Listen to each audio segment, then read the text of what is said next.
माझ्या यूट्यूब चॅनलमध्ये तुमचं मनापासून स्वागत। तर स्त्रियांना रोज पडलेला प्रश्न, आज नेमकं भाजीला काय बनवायचं। तर मग अशा वेळेस एखादी वेळेस ही भाजी नक्की ट्राय करायला हवी। आजची ही रेसिपी विदर्भ स्पेशल आहे।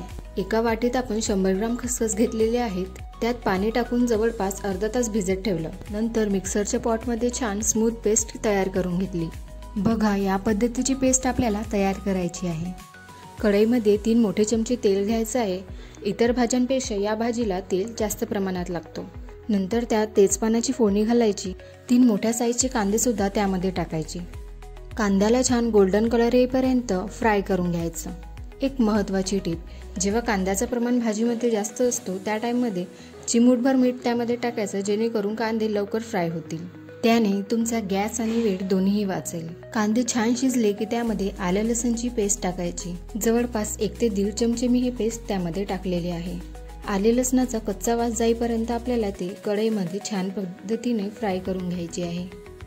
नंतर चवीनुसार हळद, तिखट, मीठ सुद्धा त्यामध्ये टाकायचं। छान मिक्स करून घ्यायचं। मसाल्यांना तेल सुटेपर्यंत छान कढईमध्ये शिजवून घ्यायचं। नंतर 2 मोठ्या साईजचे टोमॅटो कट करून भाजीत टाकायची। तेही एकदा छान पद्धतीने मिक्स करून घ्यायचं। आता थोडेफार खसखसचे फायदे सुद्धा जाणून घेऊयात।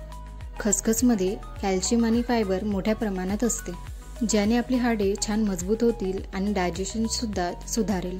आता बारीक केलेली खसखसची पेस्ट भाजीमध्ये टाकायची। भाजी छान मिक्स करून घ्यायची। नंतर 5 ते 10 मिनिटे प्लेट झाकून लो फ्लेमवर भाजी छान शिजवून घ्यायची। त्यानंतर भाजीवरून प्लेट काढून घ्यायची।